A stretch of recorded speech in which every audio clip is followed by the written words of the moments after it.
আসসালামু আলাইকুম রহমতুল্লাহি ওয়াবারাকাতু। এই মসজিদটি হচ্ছে দৃষ্টিনন্দন একটি মসজিদ। আমার মনে হয় যে আমার জীবনে, ছোট্ট একটা জীবনে দেখা সবচেয়ে সেরা ছিল এই মসজিদটি, এবং এখনও সেরা আছে। এই মসজিদটির অবস্থান হচ্ছে মালয়েশিয়ার শেষ প্রান্তে, সিঙ্গাপুরের বর্ডারের সাথে জোহর বাহরুতে অবস্থিত। মসজিদটির নাম হচ্ছে সুলতান আবু বকর মসজিদ। আমি মসজিদ থেকে প্রায় অনেক দূরে থাকি, সো আজকে ঈদের দিন এই জন্য ভাবলাম যে এই মসজিদেতে আসব, এখানে ঈদের জামাত পড়ব। তো ঈদের জামাত সকাল 8টায় শেষ হয়েছে। তো ঈদের জামাত শেষে এখানে অনেক মানুষ আসে ঘুরতে, অনেক মানুষ আসে। ওইখানে কিছু মানুষ আছে, সবাই ছবি তুলতেছে, ঘুরতে আসছে।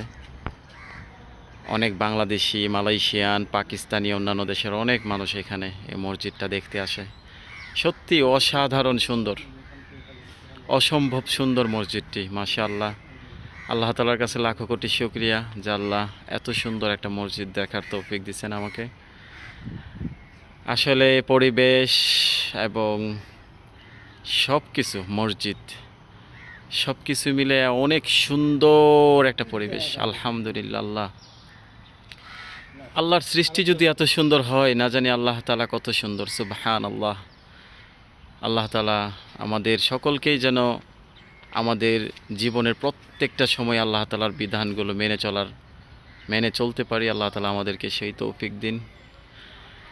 আল্লাহ, আসলে একটি গজল আছে যে তোমার সৃষ্টি যদি হয় এত সুন্দর, না জানি তাহলে তুমি কত সুন্দর, কত সুন্দর।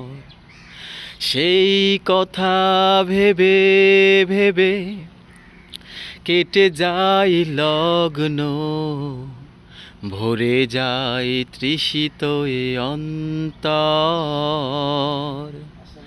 না জানি তাহলে তুমি কত সুন্দর। মাশাআল্লাহ, সত্যি আল্লাহ তাআলার সৃষ্টি অপরূপ, অপরূপ সুন্দর।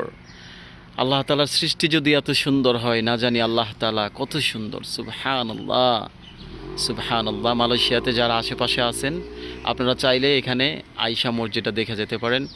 আমি শিওর যে আপনাদের হৃদয়টা একদম জুড়িয়ে যাবে ইনশাআল্লাহ। মসজিদটির অবস্থান হচ্ছে মালয়েশিয়ার জোহর বাহরুতে, সিঙ্গাপুরের বর্ডারের সাথে।